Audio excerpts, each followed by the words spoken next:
station में खड़ा है हम लोग पता बा अब बस परी आवल लगी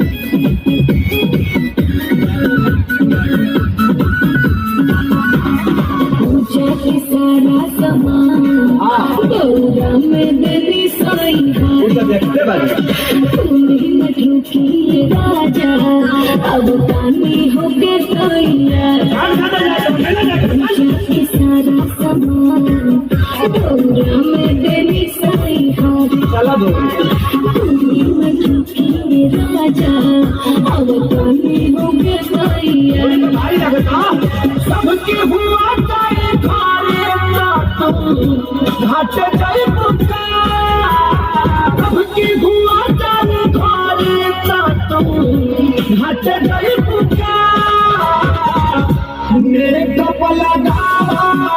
के फेरा में और भेज बेरा पिताई मेरे कपला के फेरा में और भेज बेरा पिताई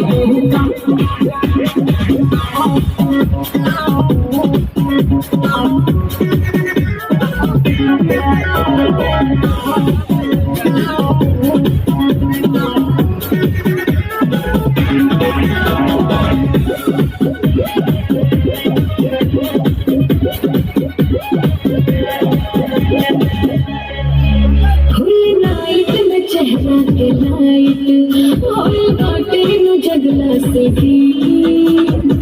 काहे बनी बताए सैया लगावे तनिका के रे